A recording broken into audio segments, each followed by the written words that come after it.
नागाची सांगे गोड गुपित कानात, झुला फांदीवरचा ग श्रावणाचे गातो गीत. यावेळी लगेच आपल्या डोळ्यापुढे श्रावण पंचमी येते. खरं ना?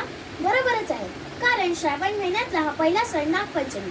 सर्व स्त्रियांना, मुलींना अगदी हवाहवासा वाटणारा सण सर्वत्र मोठ्या उत्साहाने साजरा केला जातो. या दिवशी स्त्रिया नागदेवतेची मनापासून भक्तिभावाने पूजा करतात. त्या नागाला दूध पाजतात. शेतकरी या दिवशी शेत नांगरत नाहीत, स्त्रिया भाजी चिरत नाहीत, चुलीवर तवा ठेवत नाहीत. नागपंचमीचा हा सण त्या नागदेवतेबद्दल कृतज्ञता, आदर व प्रेम व्यक्त करण्याचा दिवस.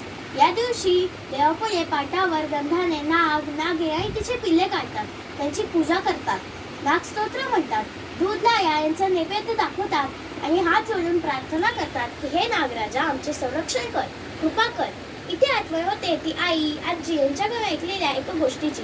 तशा तर या सणाबद्दल अनेक लोककथा प्रचलित आहेत, पण आठवणीत राहिलेली ती गोष्ट अशी की एका गावात एक शेतकरी राहत होता. त्याला एक मुलगी होती. तिचं नाव सुशीला. ती गुणी, सुस्वभावी आणि लाघवी होती.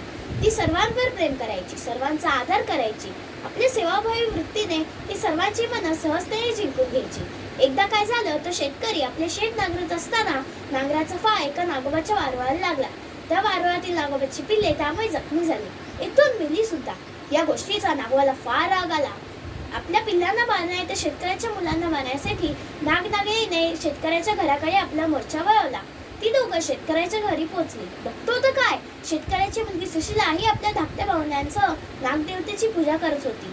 तो दिवस होता नागपंचमीचा. सुशीलेने पाटावर गंधाने नाग, नागे आणि तिचे पिल्ले काढली होती. त्या सर्वांना हळद, कुंकू, आघाड्या, फुले, दुर्वा वाहिल्या होत्या. दूध लाया पुढ्यात ठेवल्या होत्या आणि हात जोडून सुशीला जसं सांगेल तशी ती भावंडा प्रार्थना करत होती की हे नागराजा, आम्ही तुझी पूजा करतोय, तुझा आदर करतोय, पण आमच्या कोणाच्या हातून तुला किंवा तुझ्या पिल्लांना जर काही इजा झाली असेल, तुला कोणी त्रास दिला असेल, तर हे नागराजा तू आम्हाला क्षमा कर, आमच्यावर दया कर, कृपा कर, आम्हाला सुखी ठेव. सुशीला आणि तिच्या भावंडांनी मनापासून केलेली प्रार्थना ऐकली मात्र आणि सुनेच्या भावनेने आलेल्या नागनागेचं मन परिवर्तन प्रसन्न होत त्यांना मंगल आशीर्वाद दिले. अपराधी शेतकऱ्यालाही शासन न करता दयेचं वरदान देत नागनागेची जोडी निघून गेली. गोष्ट छोटीच, पण त्यातला बोध मात्र मोठा की प्रेमाने कोणालाही जिंकता येते. दुष्ट वृत्तीचे सत्प्रवृत्तीत परिवर्तन होते, कारण निरपेक्ष प्रेमात मोठी ताकद असते. पंचमीचा हा सण माणूस आणि प्राणी यांच्यात एक नवा प्रेम संबंधाचा धागा मिळून जातो, हेच खरं. धन्यवाद.